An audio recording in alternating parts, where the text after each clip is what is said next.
बिस्मिल्लाहिर्रहमानिर्रहीम। हम लोग सी लॉ पढ़ रहे हैं और सी लॉ के अंदर हमने चैप्टर 1 से आगाज़ किया हुआ था। कुछ चीज़ें हमने पहले दायरा समझ ली थी और उनको समझने के बाद हम आगे चल रहे थे। कल हम पहुंच गए थे कहाँ तक? कुछ चीज़ों को हम रिवाइज बीच में से कर लेंगे जो ज़रूरी होंगी। हमने कॉन्सेप्ट ऑफ लिमिटेड लाइबिलिटी को एवेल्यूएट किया था कि कॉन्सेप्ट ऑफ लिमिटेड लाइबिलिटी में हमने कहा था इस कॉन्सेप्ट को इन 4 एंगल से देखने की ज़रूरत है। ठीक है ना, ये 4 डिफरेंट एस्पेक्ट हमें देखने चाहिए कि लाइबिलिटी ऑफ द कंपनी कहाँ खड़ी होगी। जब हम कह रहे हैं there is a limited liability तो इट मीन्स कि कंपनी की लाइबिलिटी क्या है। तो फिर हमने कहा था कि कंपनी तो फुली लाइबल है। Fully liable means liability of the company is unlimited. ठीक है, और अनलिमिटेड लाइबिलिटी का हमने एक छोटा सा मफहूम बनाया था। क्या था वो? कि अगर किसी के सारी चीज़ें बिककर भी पैसे पे होने हैं तो इट मीन्स अनलिमिटेड लाइबिलिटी। तो कंपनी के तो सारे एसेट्स बिक सकते हैं, इसलिए कंपनी की लाइबिलिटी क्या है? अनलिमिटेड है। डायरेक्टर्स की लाइबिलिटी क्या है? अगरचे ये बात डायरेक्टर्स के चैप्टर में हम बड़ी डिटेल से पढ़ेंगे जाके, ठीक है ना, पूरा चैप्टर आना है डायरेक्टर्स के ऊपर। लेकिन यहाँ इसकी एक समरी लिखी है कि अगर डायरेक्टर को जो पावर्स मिली हैं, डायरेक्टर को पावर कहाँ से मिलेंगे? मेमोरेंडम एंड आर्टिकल से। अगर वो अपनी पावर्स के अंदर रहकर काम कर रहे हों तो फिर इनकी कोई लाइबिलिटी नहीं है। If acted with in their powers not personally liable. तो कंपनी कुछ कर रही है तो डायरेक्टर फिर जिम्मेदार नहीं हुए। Liability of members. मेंबर्स कौन है? Share holder, owner, member, share holder. इनकी लाइबिलिटी क्या है? Limited to the amount of their investment in the company. जितने पैसे उन्होंने लगाए हुए हैं वो पैसे तो उनके ज़ाया हो गए, क्योंकि कंपनी के एसेट्स कहाँ से आए थे? हमारे ही पैसों से आए थे ना, वो तो सारे फारिग हो गए। लेकिन क्या हमारे पर्सनल एसेट भी बिकेंगे? तो नहीं, हमारे पर्सनल एसेट्स नहीं बिकेंगे। फिर साथ ही कॉन्सेप्ट आया कि liability of partly paid share. ये कल मैंने एक्सप्लेन किया था आपको कि असल में तो हमें कंपनी लॉ क्या कहता है? शेयर की प्राइस क्या है? 10 रुपीज़। प्रीवियसली लॉ में अलाउ करता था कि आप अपने मेंबर से ये इंस्टॉलमेंट में भी ले सकते हैं। जैसे स्टूडेंट से फीस इंस्टॉलमेंट में ले लेते हैं ना कि यार अभी कुछ पैसे आपने अभी दे दिए, कुछ बाद में दे दिए, कुछ उसके बाद दे दिए। प्रीवियसली लॉ में अलाउ करता था, लेकिन फिर लॉ ने कहा नहीं नहीं यार ये नहीं, ऐसे नहीं होना। तो अब तो पार्टली पेड शेयर होते ही नहीं है। लेकिन जो पुरानी कंपनीज हैं, हो सकता है उनकी अभी भी कोई अमाउंट आउटस्टैंडिंग आ रही हो, तो लॉ ने इस बात को जिंदा रखने के लिए लिख दिया कि members liable for unpaid amount.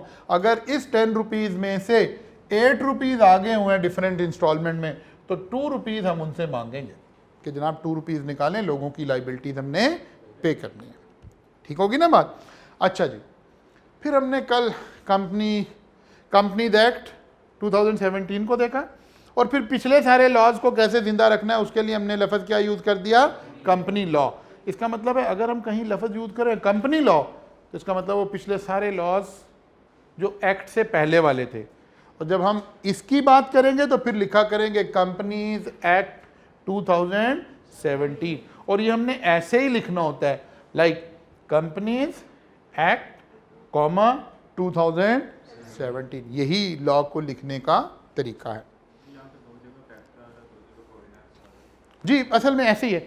जो एक्ट अब बना है ये आज से पहले कभी ऑर्डिनेंस था। जब मैं सीए कर रहा था ये कंपनीज ऑर्डिनेंस 2016 था। देखें यहाँ इसलिए ऐसे लिखा हुआ है कंपनीज ऑर्डिनेंस 2016।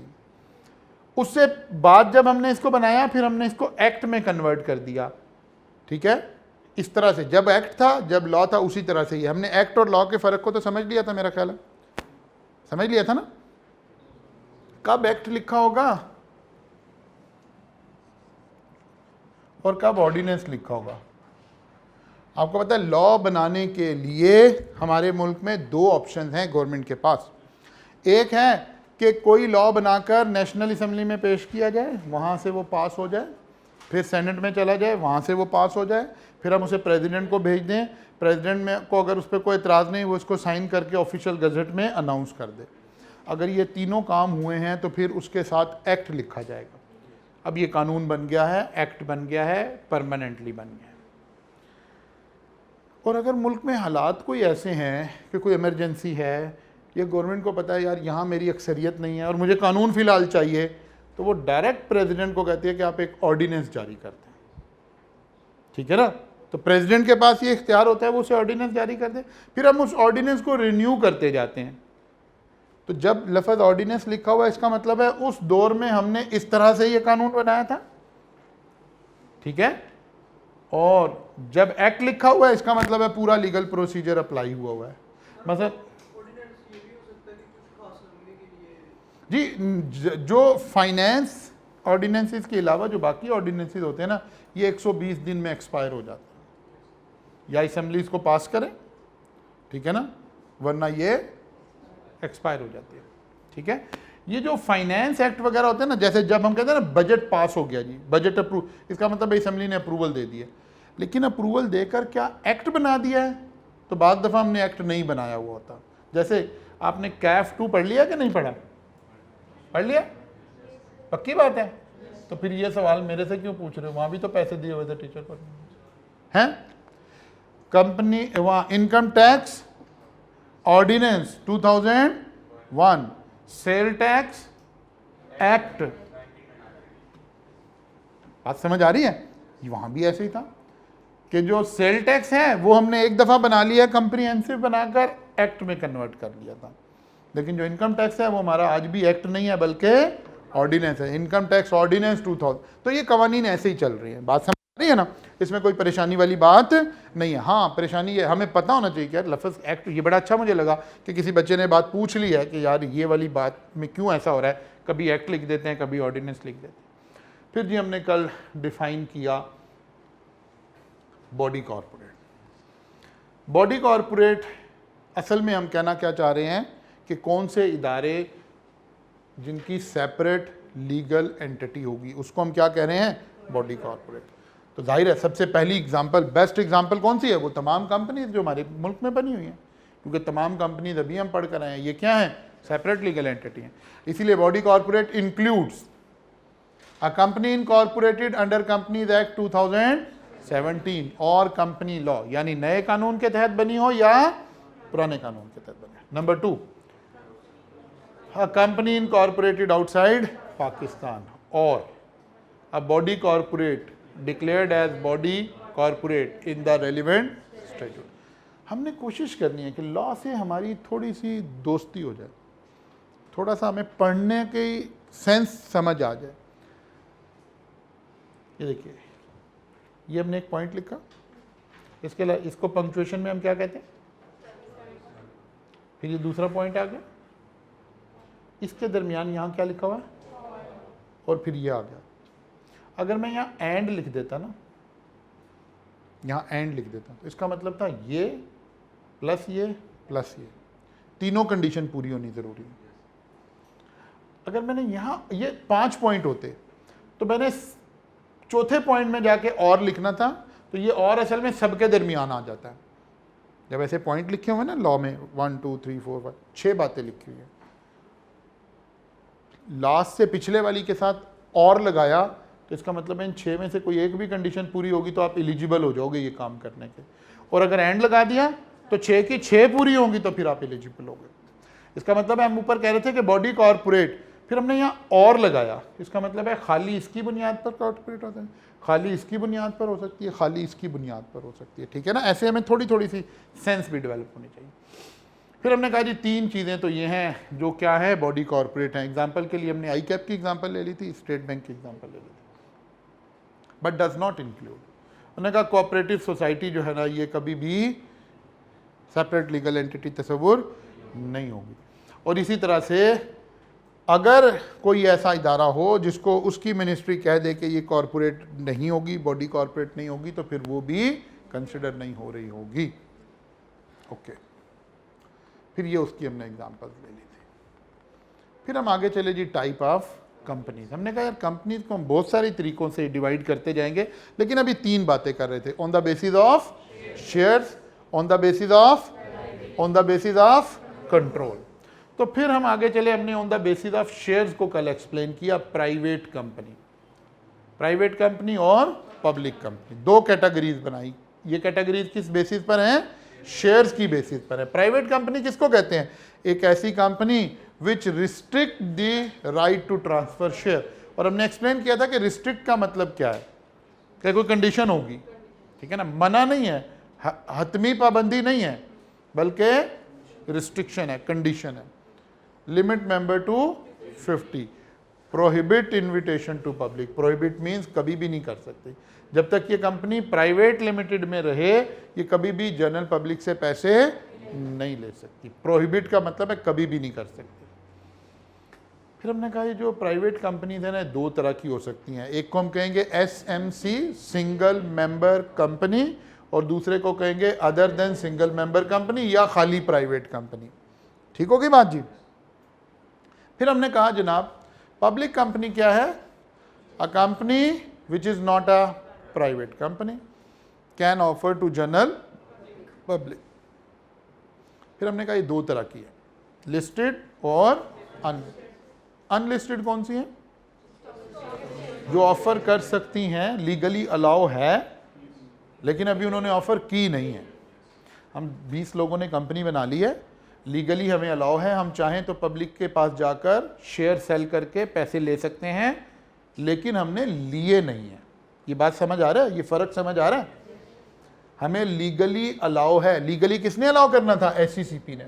जब हमने कंपनी अपनी इनकॉर्पोरेट करवाई थी ना, तो हमें लीगली इजाज़त मिल गई है, हम पब्लिक को, जनरल पब्लिक को शेयर सेल कर सकते हैं, लेकिन अभी हमने किए नहीं है। इस कंपनी को कहते हैं unlisted company. Can offer but not yet offered. फिर listed, can offer and has offered. हमारे पास एक इख्तियार था, हमने वो इख्तियार इस्तेमाल करके पब्लिक से पैसे ले लिए हैं, और हमारे शेयर्स अब कहाँ ट्रेड होते हैं? स्टॉक एक्सचेंज के अंदर ट्रेड होते हैं। ठीक है ना, क्योंकि पब्लिक एट लार्ज को हमने अपना मेंबर बना लिया है। अब कल कोई ने शेयर बेचने हैं, क्योंकि एसेट्स इंसान क्यों बनाता है ज़िंदगी में? ताकि ख़रीद भी सके, बेच भी सके।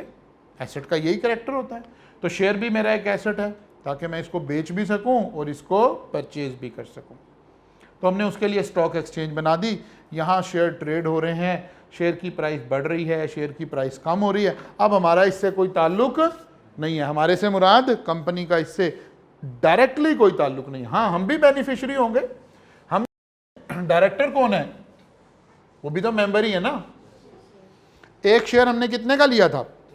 10 रुपए का। शेयर अब हो गया है 500 रुपए का। आपने एक प्लॉट खरीदा था 10 लाख रुपए का, अब हो गया 1 करोड़ का। आप खुशी हो रहे हो ना? ये भी ऐसे ही है, इन्वेस्टमेंट है मेरी, मैं खुश हो रहा हूं। लेकिन एक होता है बराह रास्त कंपनी को कोई बेनिफिट होना नहीं, बराह रास्त इनडायरेक्टली बहुत सारा बेनिफिट हो रहा है कंपनी को भी, लेकिन असल में तो हमने मसलन ऐसे था, 10 रुपए का शेयर था, हमने 1 मिलियन शेयर सेल किए थे पब्लिक को। इसका मतलब है हमारे पास क्या हुआ था? 10 मिलियन आ गया था। ऐसे ही है ना, 1 करोड़ रुपया इकट्ठा हो गया था हमारे पास। इस 1 करोड़ रुपए से हमने क्या किया होगा? अपना कारोबार शुरू किया होगा, शायद कोई छोटा सा ऑफिस बनाया, उसमें कुछ चीज़ें खरीदी हो, कोई प्लांट लिया हो, कुछ जैसा हमारा बिजनेस होगा। ये मैंने अमाउंट छोटी ले ली है, इसलिए ज़्यादा चीज़ें खरीद नहीं पा रहा, ठीक है ना। तो 1 करोड़ में तो प्लांट भी नहीं आएगा। अच्छा चले, कोई बात नहीं, लेकिन हम ऐसे ही सोच रहे हैं, महंगाई नहीं हुई है, समझे, अभी तब्दीली नहीं आई है, ठीक है ना। तो अभी बहुत ज़्यादा महंगाई नहीं है, तो हमने अब इसमें से चीज़ें खरीद ली हैं। अब हमारी कंपनी का शेयर स्टॉक एक्सचेंज में ट्रेड भी हो रहा है, शेयर बढ़कर हो गया है 500 रुपये का। लेकिन कंपनी के पास बिजनेस करने के लिए कितना पैसा है? वही 10 मिलियन, 1 करोड़। वो तो जो आ गया, जो आ गया। कीमत अब ऊपर जाए, कीमत अब नीचे जाए, तो हमें उसका डायरेक्ट पैसे की शक्ल में नहीं फ़ायदा हो रहा, इंडिविजुअल हैसियत में मुझे फ़ायदा हो रहा है, मेरे शेयर भी ऊपर चले गए। लेकिन कंपनी के पास जिस पैसे से हमने कारोबार करना था, वो तो 1 करोड़ आ गया, वो तो ट्रांजैक्शन ख़त्म हो गई ना। ये तो 1 करोड़ आ गया, बस ये तो लग गया, कंपनी में लग गया। अब शेयर की कीमत बहुत ऊपर चली जाए, या खुदा ना खास्ता शेयर की कीमत 1 रुपया रह जाए, तब भी कंपनी को कोई ख़ास फ़र्क पैसे के एतबार से नहीं पड़ रहा। हाँ, इसके बहुत सारे बेनिफिट हैं, आगे चलेंगे तो पढ़ेंगे, और बहुत सारे बेनिफिट हैं, लेकिन पैसे हमारे नहीं बढ़ रहे। ऐसे नहीं हो रहा शेयर बढ़ा है तो हमारे बैंक में भी 5 करोड़ हो गए, ऐसे नहीं हो रहा। हमारे बैंक अकाउंट में तो 1 करोड़ रुपए पड़ा है, उससे हमने चीज़ें खरीदनी है, कारोबार करें। हाँ, चीज़ की कीमत ऊपर चली गई है या कीमत नीचे आ गई, ये बिल्कुल ऐसे ही है, बिल्कुल ऐसे ही है। आपने एक गाड़ी परचेज की, उस वक्त गाड़ी थी 57 लाख रुपए की, बाद में गाड़ी की कीमत बढ़ के होगी 60 लाख रुपया। आपकी गाड़ी की कीमत बेहतर हो गई, आपको फ़ायदा हुआ, लेकिन क्या किया को भी कोई, अब मेरी उस गाड़ी का फ़ायदा किया को हुआ है, मेरे से कोई नहीं। हाँ, उसकी अगली गाड़ियों की कीमत बढ़ गई है, वो एक अलग बात है। तो ये इसी तरह ही है जैसे लाइफ में हम सोच रहे होते हैं। अच्छा जी, नाउ जी छोटी सी एग्जांपल ज़रा इसी बात को समझने के लिए। शेयर कैपिटल, और 10 दोस्त हैं जो कि चार्टर्ड अकाउंटेंट हैं, उन्होंने एक सोचा कि यार हम 10 लोग मिलकर 2-2 लाख रुपया, 20-20 लाख रुपया जो है वो इकट्ठा कर लेते हैं। हर बंदा 20 लाख रुपया डालता है, एक कंपनी बना लेते हैं। तो कितने पैसे इकट्ठे हो गए? 20 मिलियन, 2 करोड़ रुपया इकट्ठा हो गया। शेयर कितने आए? हर बंदे को 10 रुपए का एक शेयर देना था ना, 2 लाख, 20 लाख हिस्से लेने हैं, इसका मतलब है 2 lakh share, number of share हर बंदे को जो हमने दिए, तो टोटल नंबर ऑफ शेयर कितने हो गए? 20 लाख। बात समझ आ रही? इस कंपनी का टोटल शेयर कितने हो गए? 20 लाख, और इन शेयर की वैल्यू कितनी हो गई? 2 करोड़। शेयर कैपिटल कितना हो गया? 2 करोड़। और शेयर में नंबर ऑफ शेयर कितने हो गए? 20 लाख। अच्छा जी, अब restrict to right to transfer share, अगर हम अपने दोस्त आपस में करें कि यार नहीं भाई, आप में से कोई बंदा शेयर सेल नहीं करेगा किसी को भी, जिसको मर्जी उठा के शेयर सेल कर दें, ऐसा नहीं है। मैंने कहा यार ये क्या बात है, कभी भी नहीं शेयर कर सकते? नहीं, वो कहते हैं कर सकते हैं, आप हमारे से इजाज़त लेंगे, और ये शर्त है क्योंकि हम सारे दोस्त चार्टर्ड अकाउंटेंट हैं, जिसको आप शेयर सेल करोगे ना वो बंदा भी चार्टर्ड अकाउंटेंट ही होना चाहिए। रिस्ट्रिक्ट का ये मीनिंग।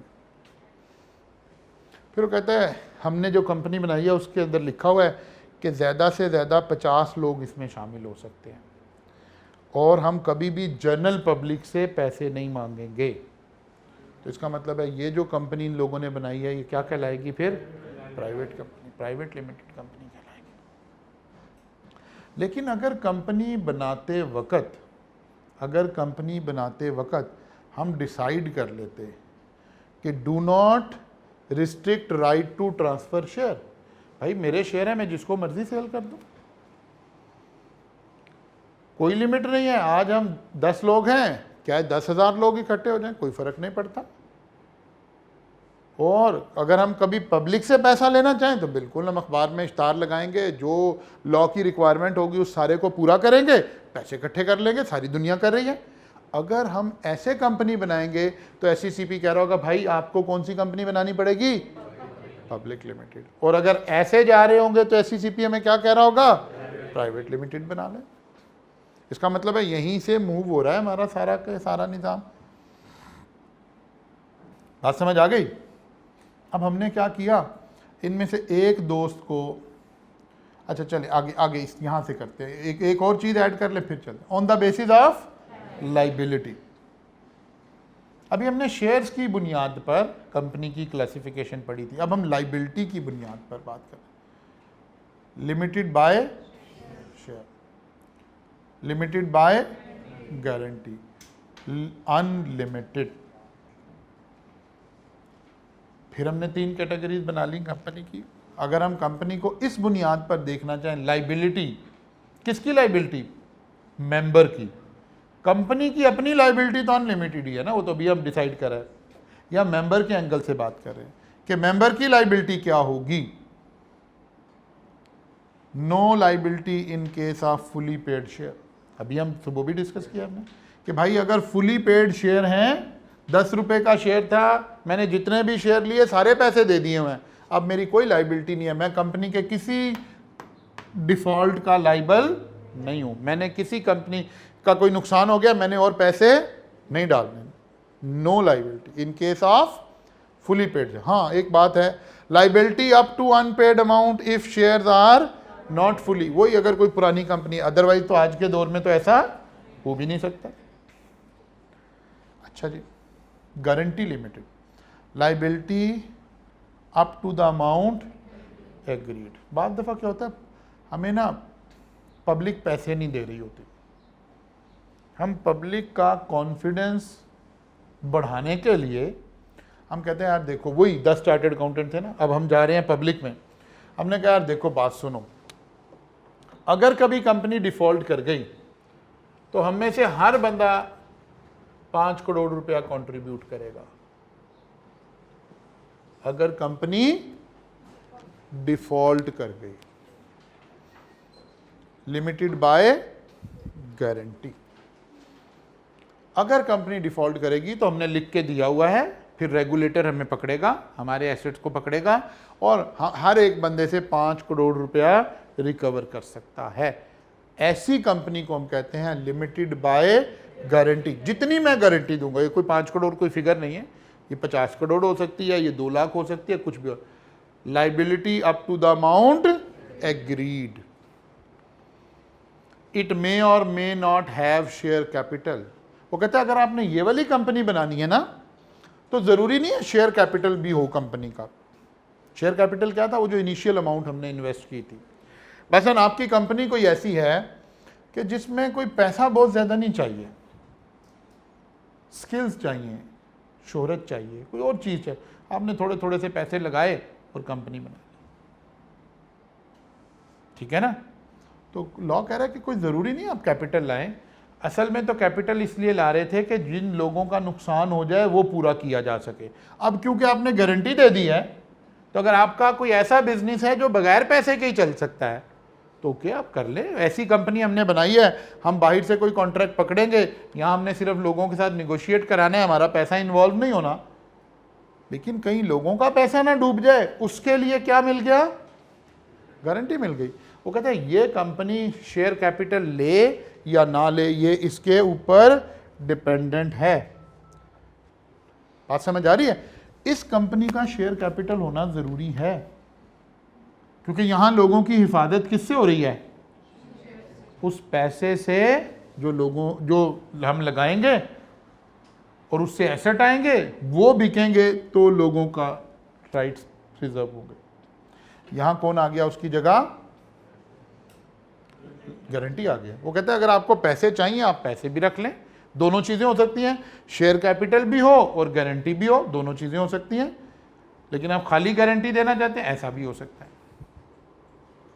अब हम और इससे कोई ज़्यादा रिस्की बिजनेस कर रहे हैं और हमें पता है कि लोग इसमें पैसा नहीं लगाएंगे, तो लॉ आपको एक तीसरी ऑप्शन दे रहा है कि आप बनाएं तो कंपनी, लेकिन कंपनी में मेंबर्स की लाइबिलिटी क्या कर दें, अनलिमिटेड। वो कहे यार नहीं, अगर नुकसान हो गया ना तो हमारे पर्सनल एसेट भी बेचें आप, कोई बात नहीं है, हम साथ खड़े हैं। लेकिन इस तरह की कंपनी आपको नज़र आती कोई नहीं है, फिर कंपनी बनाने की क्या ज़रूरत है, फिर तो हम एओपी के थ्रू काम कर लें। देखिए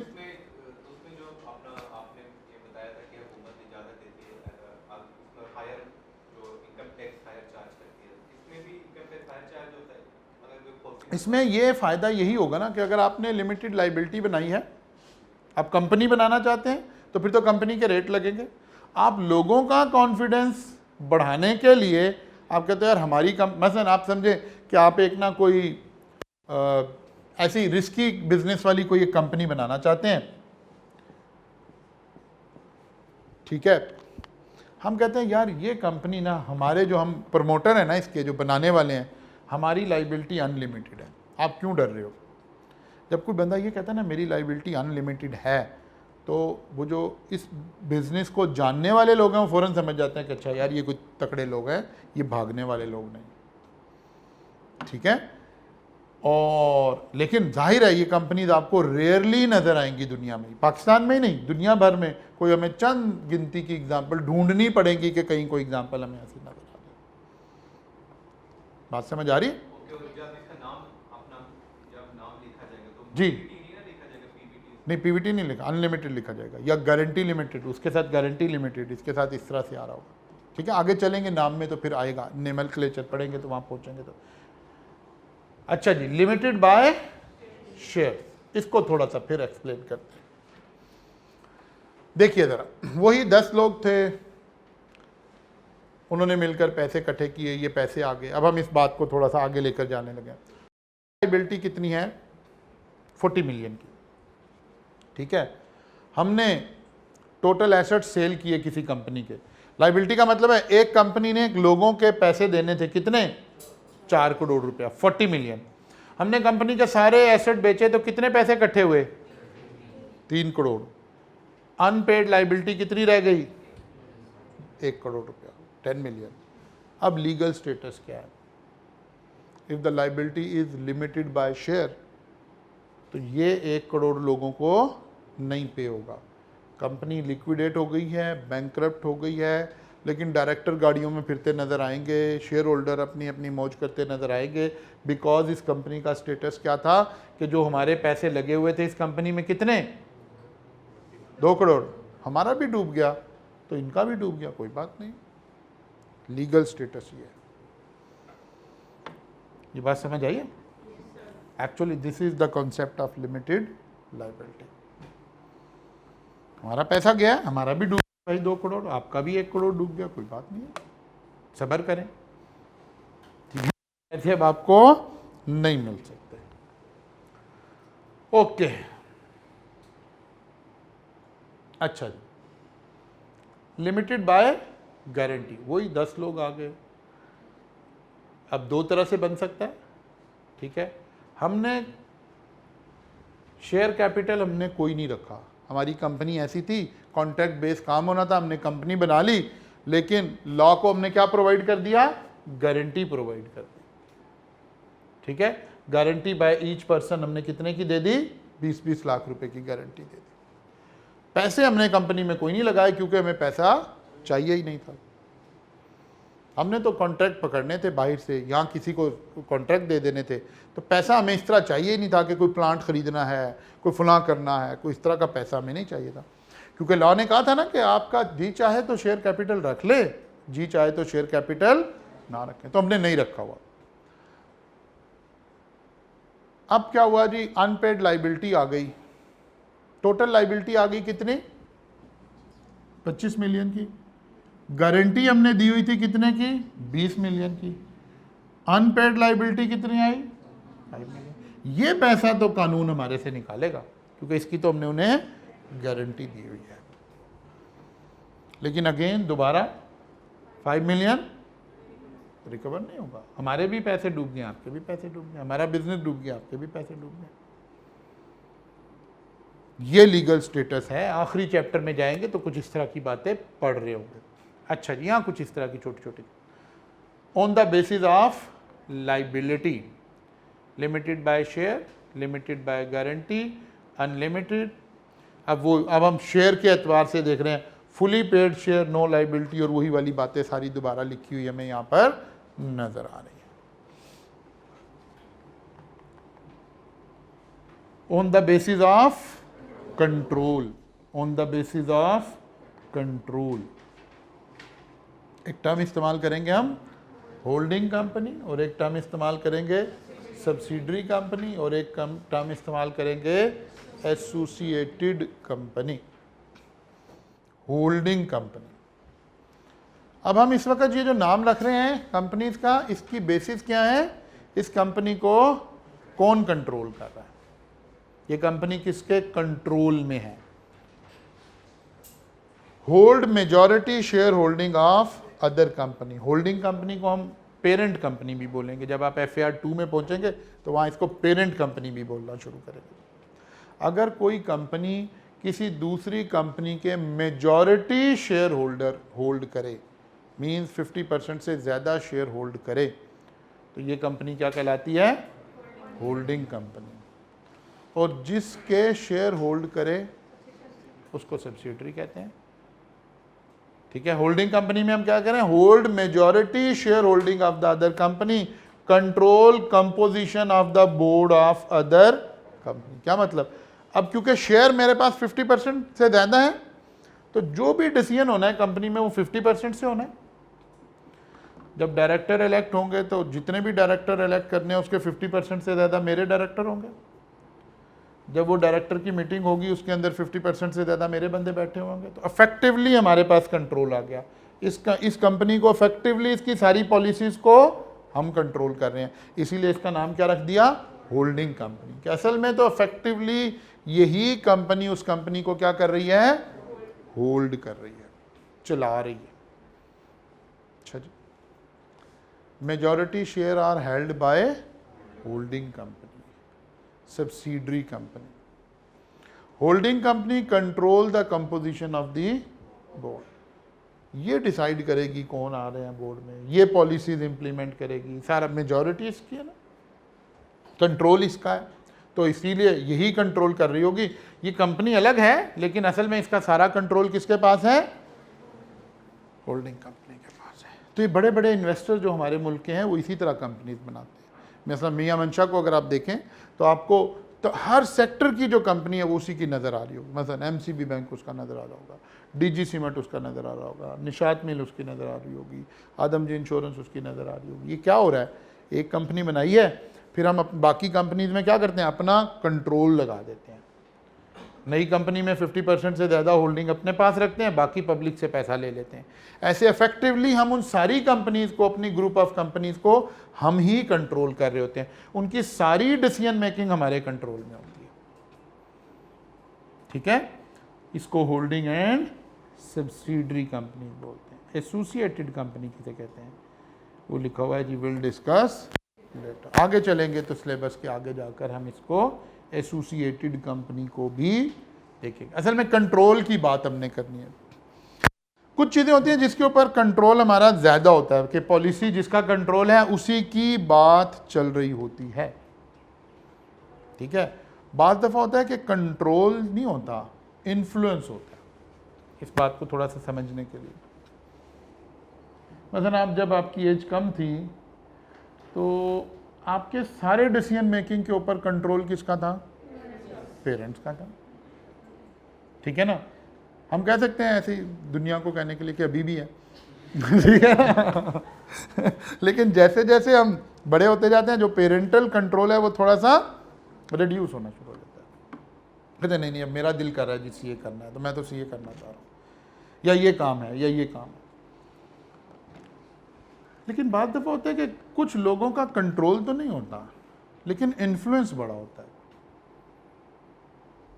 ठीक है ना, कंट्रोल नहीं होता, इन्फ्लुएंस होता है। कोई आपका दोस्त हो सकता है, कोई आपका जानने वाला हो सकता है, कंट्रोल नहीं आपको कर रहा, इन्फ्लुएंस कर रहा है। इस तरह से हम एसोसिएटेड कंपनीज भी ऐसी कंपनीज ही होती हैं जहां हमारा इन्फ्लुएंस मौजूद होता है, कंट्रोल मौजूद नहीं होता। हमारी लॉबी काम कर रही होती है, ठीक है, लेकिन इसको आगे एक चैप्टर में जाकर डिटेल में हमने इसको पढ़ना है, वहीं पर इसको पढ़ रहे होंगे। नहीं, ये वो वाला इन्फ्लुएंस नहीं है हमारा, वो तो फिर तो आप यहाँ भी अगर पब्लिक पॉलिसी लाएंगे तो वो वाला इन्फ्लुएंस नहीं है। इन्फ्लुएंस का मतलब ये है कि मेरी से ज़रूर है उस कंपनी में। एक कंपनी है, मसलन मियां मंशा की हम बात कर लेते हैं। मियां मंशा के पास एमसीबी, फिर डीजी सीमेंट, डीजीसी बोलते हैं, ठीक है। मियां मंशा कहते हैं जनाब एमसीबी हो या डीजीसी हो, ये वही पॉलिसी बनेगी जो मैं कहूँगा, बिकॉज दोनों कंपनीज में मेरा शेयर कितना है, 50% से ज़्यादा है। तो अगर आप कहेंगे नहीं जी बोर्ड फैसला करेगा, तो कहिए बिस्मिल्लाह जी बोर्ड को बिठाओ, बोर्ड में भी मेरी 50% से ज़्यादा अक्सरियत है। वो कहते हैं नहीं जी एजीएम बुलाओ, उसमें फैसला होगा, कहते हैं जी बिस्मिल्लाह बुलाएं, एजीएम में भी 50% से ज़्यादा अक्सरियत मेरी है। आप जैसे मर्जी काम करें, अक्सरियत तो मेरी है, तो इसका मतलब है मेरा इफेक्टिवली कंट्रोल इसके ऊपर है। बात समझ आ रही है। एक दूसरी कंपनी हम कहते हैं यार नहीं उसमें एक डायरेक्टर हमारा है, हाँ हम उस डायरेक्टर के थ्रू इन्फ्लुएंस कर सकते हैं कि ये काम हो जाए, ये बात हो जाए, लेकिन जो हम चाह रहे हैं वो ज़रूर हो जाए इसकी कोई गारंटी नहीं। इन्फ्लुएंस कर सकते हैं, तो वो एसोसिएटेड कंपनी कहला रही होंगी। अगर मैं टेक्निकली चलिए अनफोल्ड करता हूँ, अगर 50% से ज़्यादा होल्डिंग हो तो फिर आप होल्डिंग कंपनी बन जाते हैं और वो दूसरी कंपनी सब्सिडरी बन जाती है, और अगर 50 से कम हो तो वो एसोसिएटेड बन जाती है। ठीक है ना, आगे चल के इसको टेक्निकली बात करेंगे इस पर। अच्छा जी, ये वही पेरेंट और वो सारी बातें आ गई। होल्डिंग कंपनी जी और subsidiary company, hold more than 50% share of subsidiary company. अब उसका असर क्या हुआ? Control composition of the board of the subsidiary, subsidiary का जो बोर्ड है उसकी कंपोजिशन यानी बोर्ड ऑफ डायरेक्टर जो है उसकी कंपोजिशन तो आप लेकर चल रहे हैं। जब डायरेक्टर आपकी मर्जी से आए हैं तो डायरेक्टर ही ने तो कंपनी चलानी है, तो सारी जगह पॉलिसी जिस भी बेस पर फैसला होगा आप ही के हक में फैसला आ रहा होगा, ठीक है ना। अच्छा जी, public company limited, Nishat mill limited की एग्जांपल ले लेते हैं। प्राइवेट कंपनी के नाम के साथ क्या लिखा हुआ होगा? प्राइवेट, ठीक है। Educational private limited. अब असल में हमने नाम कहाँ रखा?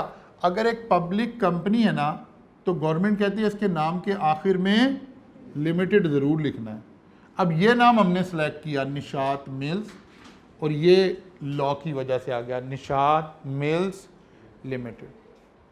और अगर प्राइवेट कंपनी है तो लॉ कहता है कि उस नाम के साथ आप ऐसे ब्रैकेट में प्राइवेट और आगे लिमिटेड ज़रूर लिखेंगे। इसका मतलब है हमने क्या नाम चूज़ किया था? एजुकेशनल। और ये बाय डिफ़ॉल्ट लॉ की हर कंपनी के साथ आखिर में क्या लिखा हुआ होगा? Private limited, private limited, private limited. तो इससे पहले वाला नाम आपने चूज़ करना है।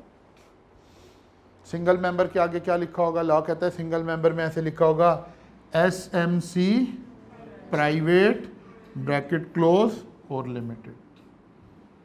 मैंने अपना ही नाम लिख दिया, चलो जाहिद SMC प्राइवेट लिमिटेड। इसका मतलब है जाहिद मैंने चूज़ किया और बाकी सारा नोमेनक्लेचर उसको बता रहा है ताकि देखने वाले को पता चल जाए, कंपनी के साथ काम करने वाले को पता चल जाए कि कौन सी कंपनी है। तो देखकर जो समझदार आदमी होगा, जिसे नॉलेज होगा, उसे पता चल जाएगा जाहिद SMC प्राइवेट लिमिटेड। अच्छा यार ये एक आदमी है कंपनी। यहां से उसे पता चलेगा कि यार ये वो कंपनी है which restrict the transfer of the share. ये 50 से ज़्यादा बंदे नहीं हैं। चले नाम देख के ये नहीं पता चल रहा कितने हैं, लेकिन ये पता चल रहा है 50 से ज़्यादा नहीं है, ठीक है ना। और ये वो कंपनी है जो पब्लिक से पैसा नहीं मांग सकती, प्रोहिबिट। और यहाँ पता चल रहा है कि ये क्या है, 50 से ज़्यादा हो सकते हैं, हो सकता है अभी 10 ही हों, क्योंकि यहाँ से नाम में हम लिस्टेड अनलिस्टेड नहीं शामिल करते। वो वैसे पता चल जाता है कि मसलन जाके करना भी है। अपने थोड़ा थोड़ा ना अपने आप का ज़रा जहन खोलना है। आपने पढ़ने का स्टाइल रटा लगाने के स्टाइल में नहीं पढ़ना, ठीक है ना। आज 2 छोटे से मैंने आपको असाइनमेंट देनी है। आज भले इनमें से एक आज कर लें, वैसे तो हर वक्त आपके हाथ में मोबाइल है और हर वक्त आप मोबाइल पर ही हैं, हम सब, आप नहीं, मैं भी। तो एक आपने SECP की वेबसाइट विजिट करनी है, securities and exchange commission of Pakistan, ठीक है ना। इसकी वेबसाइट आपने ओपन करनी है, इसको ज़रा एक्सप्लोर करना है, देखना है क्या है, किस तरह है। यहीं पर ये जो सब कुछ हम पढ़ रहे हैं, कंपनीज एक्ट 2017, वो आप यहाँ से डाउनलोड भी कर सकते हैं, ओरिजिनल ऑर्डिनेंस या ओरिजिनल टेक्स्ट। फिर आपने एक दूसरी जगह विजिट करनी है, that is KSE, Karachi stock exchange. ये भी ओपन करना है। जब आपने वेबसाइट ओपन की तो आपने इस वेबसाइट को थोड़ा सा एक्सप्लोर करना है, देखना है। एक लफ्ज़ लिखा होगा ट्रेड स्क्रीन, यहाँ पर 20 टॉप कंपनीज आ रही होंगी जिनके आज सबसे ज़्यादा शेयर ट्रेड हुए हैं। एक लिखा होगा ऑल शेयर्स, वो क्लिक करेंगे तो यहाँ कोई तकरीबन 1000 के 800 900 1000 के करीब कंपनीज का नाम आ रहा होगा। ये सारी वो कंपनीज हैं जो लिस्टेड कंपनी है, क्योंकि स्टॉक एक्सचेंज में उसी कंपनी का नाम आ रहा होगा जो लिस्टेड कंपनी है। ये सारी कंपनीज वो हैं जिनके शेयर स्टॉक एक्सचेंज में ट्रेड हो रहे हैं। और बल्कि जब आप उसे ओपन करेंगे, वेबसाइट को थोड़ा एक्सप्लोर करेंगे तो पता भी लगेगा। मसलन अगर आज आप 3 बजे के बाद ओपन करेंगे तो पता चलेगा आज के दिन में इस कंपनी के कितने शेयर ट्रेड हुए हैं, क्या प्राइस चल रही थी, आज हाईएस्ट प्राइस क्या आई थी, लोएस्ट प्राइस क्या आई थी, सबसे ज़्यादा किसके शेयर ट्रेड हुए हैं, सबसे कम। तो हमें समझ आएगा अच्छा यार लिस्टेड का तो पता यहाँ से लग जाया करेगा आराम से। मतलब मैंने चेक करना हो कि फलां कंपनी लिस्टेड है या नहीं है, तो कैसे पता चलेगा? जाके चेक कर लें, ठीक है ना। मसलन हमारे यहाँ टोटल के पेट्रोल पंप हैं, ठीक है, तो आपने कल चेक करके आना है कि क्या ये लिस्टेड कंपनी है या लिस्टेड नहीं है। फिर दूसरी बात, हमारे यहाँ पीएसओ के पेट्रोल पंप हैं, ठीक है, आपने चेक करना है ये लिस्टेड कंपनी है या नहीं है, तो ऐसे हमें पता चल जाएगा। जैसे ही हम जो कुछ पढ़ रहे हों उसको रियल लाइफ में देखना शुरू कर दें तो हमारी जान छूट जाती है, हमें चीज़ें याद करने की कम ज़रूरत पड़ती है। नोट से रटा लगा लगा के, हाँ सीखनी एक दफ़ा तो याद करनी, फिर हमारे ब्रेन में चीज़ें रिटेन रह जाती है। मसलन आपके जितने दोस्त हैं, जितने रिश्तेदार हैं, जितने हमसाए हैं, क्या आपने कहीं नोट्स बनाए हुए हैं उनके नामों को याद रखने के लिए? नहीं बनाए हुए। बाय डिफ़ॉल्ट अल्लाह ने ब्रेन ऐसे ही बनाया हुआ, जिन लोगों से हम उठते हैं बैठते हैं उनके घर भी याद हैं, उनके एड्रेसेस भी याद हैं, सारा कुछ आपको याद है। जब हम इल्म को भी ऐसे ही देखना शुरू करते हैं कि वो हमें अपने इर्द गिर्द नज़र आना शुरू हो जाए, तो फिर ये भी रिटेन होना शुरू हो जाता है। आपने मूवीज़ के, ड्रामास के, दोस्तों के, अच्छे पिज़्ज़ा शॉप्स के, अच्छे फूड कॉर्नर के कई नोट्स नहीं बनाए हुए, और ये सब चीज़ें आपको याद हैं, इनके रास्ते भी याद हैं। ऐसे ही है ना, बल्कि रास्ते में पाकिस्तान में हम रहते हैं, हमें ये भी याद है कहाँ से सड़क टूटी हुई है, कहाँ खड्डा आना है। बारिश हो जाए तो हमें याद होता है ना, यार यहाँ तो एक खड्डा था, यहाँ से नहीं, ऐसे गुजरना है। हमारा ब्रेन अल्लाह ने इतना पावरफुल बनाया हुआ है, ये इतनी चीज़ें कैप्चर करता जाता है, करता जाता है, करता जाता है। प्रॉब्लम ये है, हमने नॉलेज को अपने से दूर कर रखा है, जिस वजह से हमें इसे नोट्स बना के रटे लगाने पड़ रहे होते हैं, याद करना पड़ रहा होता है। तो थोड़ा सा चीज़ों को अगर आप अपने बिहेवियर को चेंज करेंगे ना, तो चीज़ें आप देखेंगे कि एकदम से डिफरेंटली बिहेव करना शुरू कर देंगे। अच्छा जी, गारंटी लिमिटेड, तो लॉ कहता है जनाब इससे पहले आप एंड में गारंटी और आगे लिमिटेड लिखेंगे, ताकि देखने वालों को फ़ौरन पता चल जाए कि इस कंपनी के जो मेंबर हैं उन्होंने एक गारंटी जमा करवाई हुई है। फिर आ गया अनलिमिटेड, तो इसके आगे अनलिमिटेड लिखा होगा, लेकिन काश के कुछ ऐसी कंपनीज हमें नजर भी आए, ठीक है। हाई गेन्स अनलिमिटेड, ऐसे हमें कंपनी का नाम देखकर पता चल जाया करेगा कि कंपनी कौन सी कैटेगरी की है। बात समझ आ गई जी? ओके जी, तो ये असल में बस मेरा ख्याल है बस करते थे, लेकिन अब आपने आज एक काम करना है, आई कैप बुक परचेज कर लें, ठीक है। मैंने कल भी शायद आपको समझाने की कोशिश की थी ये बात कि जोन सी किताब ओपन करके एग्जामिनर ने पेपर बनाना है, that is I cap book. आप किसी अटेम्प्ट का पेपर लें, किसी अटेम्प्ट का पेपर लें, मैं आपको हर सवाल के आगे पेज नंबर लिख दूंगा बुक का कि इस वक्त एग्जामिनर ने ये पेज नंबर खोला था, और फिर उसके जहन में ये बात आई कि अच्छा ये बात मैं ऐसे पूछ लेता हूँ, ये ऐसे पूछ लेता हूँ, ये ऐसे पूछ लेता हूँ। तो सबसे अच्छी स्ट्रेटजी ये है कि आप आई कैप ही की ओरिजिनल किताब ले लीजिए, जो उसके अंदर थोड़ा सा हमें लग रहा है ना हमें कहीं मुश्किल आएगी, तो टेक माई वर्ड्स बिल्कुल मुश्किल नहीं आएगी इंशाअल्लाह ताला। हम थोड़े से 2-3-4 लेक्चर के अंदर अपनी ये सलाहियत पैदा कर लेंगे कि वो जो फियर है ना हमारे अंदर किताब का, वो रिमूव हो जाएगा इंशाअल्लाह ताला, और साथ साथ याद करना शुरू करेंगे, साथ साथ चीज़ों को लेकर चलेंगे। तो आई होप कि जब कल आप आएंगे तो आपके पास आई कैप की किताब मौजूद होगी, या एटलीस्ट सॉफ्ट में अपने पास रख लीजिए, मोबाइल में अपने पास रख लें। लेकिन जाहिर है जब हमने याद यहीं से करना है तो फिर तो हमें हार्ड में ले लेनी चाहिए फ़ोटोकॉपी शॉप से जाकर, ठीक है। उसके पास बुक अवेलेबल है, वहाँ से इसको ले लीजिए, ताकि हम साथ साथ चीज़ों को फिर याद करते हुए आगे चलें। कल मुलाकात होगी इंशाअल्लाह यहाँ से।